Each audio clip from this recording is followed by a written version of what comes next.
लेकिन यहाँ पे एक चीज़ और पूछूंगा आपसे, जैसे आप मेडिटेशन भी करते हो और आप स्क्रिप्चर्स की भी बात कर रहे हैं, तो अगर आज की भागती दौड़ती दुनिया में लोगों के पास ज़्यादा समय नहीं है और कोई आपसे पूछे कि मैं एक पर्टिकुलर टाइम पे या तो मेडिटेशन कर लूँ या स्क्रिप्चर्स पढ़ लूँ, तो इन दोनों के लिए आप क्या ऑप्शन चूज करने को बोलेंगे? मेडिटेशन करो। मेडिटेशन क्यों? 100%। क्योंकि देखो ऐसा है, ये वाला मतलब जैसे मैंने गीता रात को पढ़ी ना, ऐसे ही मैंने मेडिटेशन भी, जब सब सो गए, खाना हो गया, सब घर का काम हो गया, तो मैंने अपने लिए टाइम बांधा कि अब इस वक्त मेरी ज़रूरत किसी को नहीं है, एवरीबडी इज़ इन बेड, अब 10 बजे से आगे का टाइम मेरा और भगवान का है। मतलब मैं ऐसे अपनी डॉटर को बोल के जाती थी कि मैं भगवान के साथ डेट पे जा रही हूँ। तो मेरे मंदिर में वो बैठे हैं, now he is waiting for me, और ये मेरा फ़ोन पकड़, और आए भी तो बोलना कि मम्मी अभी अवेलेबल नहीं है। सो वो एक टाइम पे जो मेरी, वो कहते हैं ना कि आपको गीता ही देती है यम, नियम, तो वो नियम जो बन गया ना, जैसे मैंने आपको थोड़ी देर पहले जब हम बात कर रहे थे, मैंने बोला कि किसी ने मुझे बोला था आप थोड़े जाप करो, हम्म। तो वो वाले जाप मैंने उस टाइम करने शुरू किए। अच्छा। तो वो जब शुरू किए तो मतलब मुझे नहीं पता था कि वो क्या करेंगे मेरे साथ, लेकिन अगर बोला है तो कर लेने में क्या हर्ज है ना। हम्म। तो उसके लिए मैंने कुछ एक मंथ पीरियड टाइम बांधा कि भाई अगर मुझे ये 3 महीने में इतने इतने करने हैं तो ये इतने में हो जाने चाहिए। लेकिन जिस दिन होता था कि अगर एक आध दिन मिस हो गया है, तो मैं उसको अपने लिए ना एक्स्ट्रा करके चलती थी जी। कि भई इसको आज मैंने, अगर मेरी 3 माला मुझे 5 माला करनी है, अगर 2 छूट गई हैं और या पाँचों ही छूट गई हैं, तो उसको आगे के दिन में मैंने कवर करना ही करना है। तो एक्चुअली क्या है ना, मेडिटेशन एक ऐसी चीज़ है जहाँ अगर आप बहुत ज़्यादा ऑक्यूपाइड हो ना दिन में, बहुत सारी चीज़ों में ऑक्यूपाइड हो, तो उस टाइम सबसे ज़्यादा डिस्ट्रैक्शंस आते हैं। हम्म। राइट, लेकिन उसमें क्या हुआ कि जैसे-जैसे कंसंट्रेशन बढ़ते गई ना, कि अगर इतने टाइम इतनी माला करनी है, आज 5 भूल गई या मिस हो गई या थक गई, नहीं हो पा रही है, 1 करी, 2 करी, तो बैलेंस अगले दिन करनी ही करनी है। हम्म। तो वो चाहे वो मेरे को उस पीरियड में शुरू में तो 1 घंटा लग जाता था, क्योंकि थोड़ी देर बाद दिमाग पता चलता था ये तो चल रहा है, हम्म। ये कहीं और ही चला गया हाँ। है ना? फिर उसको वापस खींचा, नहीं, नहीं क्या करने बैठी थी? सो वो जो स्पैन था, अरे कितनी माला हो गई, पता ही नहीं। लेकिन उस स्पैन में मैंने वो गिनती को छोड़ा, फिर मैंने वो 5 दोबारा पकड़ी हम्म। कि अगर क्योंकि इस टाइम मेरा टाइम है, अब मैं इसमें 1 घंटा बैठूँ, 2 घंटा बैठूँ, इट्स अप टू मी। और फिर मैं किसी को ये पेनलाइज़ नहीं कर सकती कि मैं रात को देर से सोई हूँ तो मुझसे सुबह नहीं उठा जाएगा, क्योंकि सुबह का काम करना ही करना है। तो इसलिए आपको अपने आप को जितना आप साधते जाते हो ना, आपका काम उतना ईज़ी हो जाता है। ओके। तो वो जो पीरियड था वो इंटरेस्टिंग हो गया कि नहीं यार, ये अच्छा इतने टाइम में है, तो वो जो 3 महीने का मैंने अपने लिए टारगेट निकाला था, वो बिल्कुल सही बैठा। और फिर मुझे उसके बाद ऐसे लगता है ना कि आपको एक हैबिट पड़ गई है। तो मैंने बोला यार मंत्र ही तो है, कोई नुकसान थोड़ी दे रहा है। आगे बढ़ लेती हूँ, है ना? कम से कम कुछ समझ तो आएगा, कुछ तो आगे समझ आएगा। वो जो मोमेंट थे ना, जिसमें आप इंटेंशनली भगवान के सामने बैठकर बोल रहे हो कि भैया मुझे कुछ नहीं आता, हम्म। ए टू जेड मैं बिल्कुल ज़ीरो हूँ, मुझे आप बताओ क्या करना है, कैसे करना है, और ये अब आप ही बताओ। हम्म। सो वो जो पॉइंट्स थे, वो जो उस 3 महीने के अंदर-अंदर मैंने बड़ी सारी चीज़ें ना हम्म। ऐसे ही सीखी हैं। अच्छा। ऐसे ऐसे ही अपने अंदर उतरी, अच्छा अब ये कर लेती हूँ, अब ये। फिर मुझे ये सब चीज़ें मुझे क्लैरिफ़ाई में तब आई जब मेरे को एक्चुअल मेंटर मिले। जब वो मेरे से, उन्होंने पूछा तुमने क्या किया है? तो मैंने उनको बोला मैंने ऐसे, ऐसे, ऐसे, ऐसे किया है। तो वो मुझे बोलने लगे कि उनके बाबा जी ने किसी को ऐसी वाली बोला था करने को। मुझे नहीं पता कि वो इन्फॉर्मेशंस मेरे पास थी। मेरे पास एक भगवान थे, जो सरेंडर मोड में मैं बैठी थी कि भैया आप हो और कोई नहीं है। ना मुझे कोई ऐसा दिख रहा है जिस पे मैं विश्वास करके पूछूँ, तो आप जो मुझे बताते जाओगे, मैं कल। मतलब एक प्रकार से ये था, आपने भगवान को गुरु माना था उस समय, तो हाँ, भगवान आपको अंदर से पूरा गाइडेंस दे रहे थे करेक्ट, जब आप निकल रहा था। करेक्ट।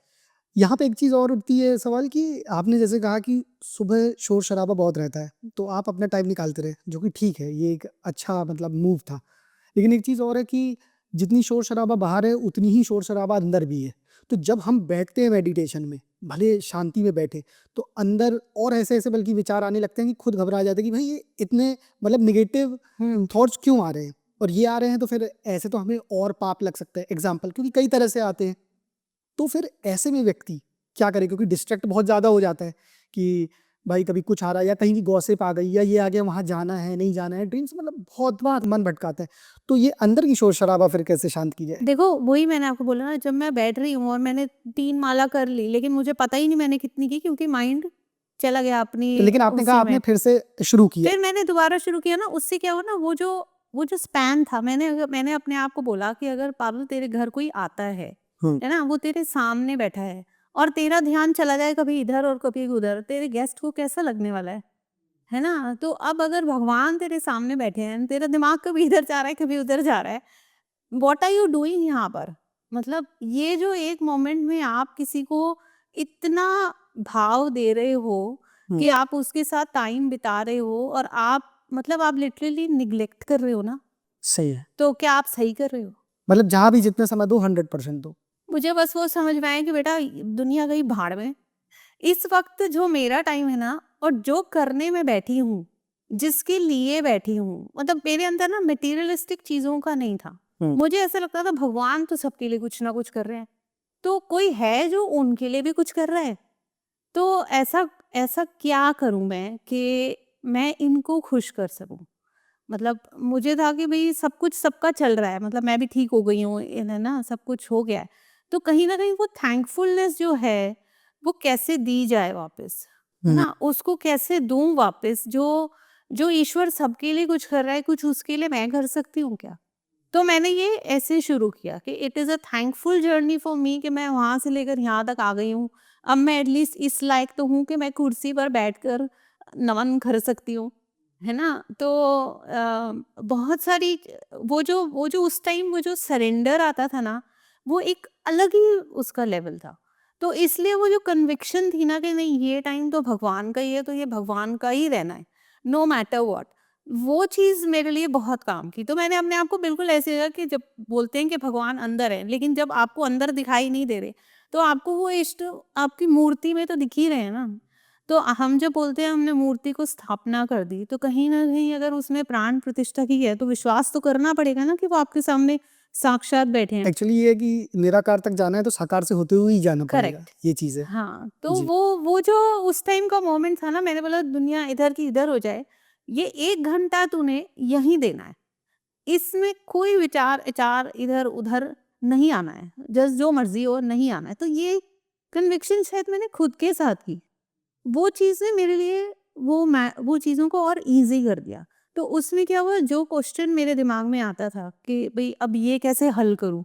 अब इसका कैसे सॉल्यूशन ढूँढूँ? तो वो जो कॉन्स्टेंटली उसमें चलता था ना, वो अंदर उतरते गया, उतरते गया। उसमें क्या है, धीरे-धीरे कहीं न कहीं एंड किसी दिन में, किसी भी मोमेंट पे आंसर समझ में आ जाता था। और पर उसमें सिर्फ माइंड मेरा ये होता था कि चाहे मैं बाहर सब काम कर रही हूँ, लेकिन आपका माइंड तो आपके अपने अंदर ही चल रहा है ना। वो जो खुलती थी ना किताब अंदर कि कल क्या पढ़ा, कल का आंसर क्या था, इसका आंसर कहाँ है। कभी मैंने यूट्यूब खोला, उसमें कोई बोल रहे हैं, सडनली आंसर मिल गया, है ना। कोई बुक खोली, उसमें आंसर मिल गया। तो ऐसे वो ब्रह्मांड के अपने तरीके हैं ना आपको अपने आंसर आप मतलब देने के। समीकरण बनते जाते हैं ये चीज़ें। हाँ, हाँ। करेक्ट। तो अच्छा, एक चीज़ और है जैसे कि बहुत से आपके पास लोग आते हैं, आप उनको गाइडेंस देते हो।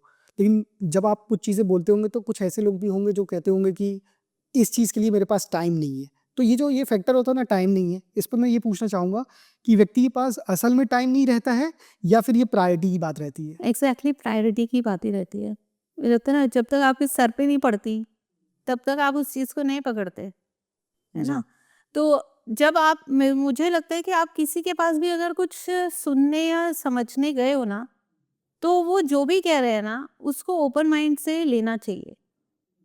क्योंकि इसका मतलब आप किसी इंटेंशन से ही गए हो, है ना? सही। लेकिन अगर आप उस इंटेंशन के पीछे काम ही नहीं करना चाहते हो, तो फिर जाना ना जाना एक ही बात है ना।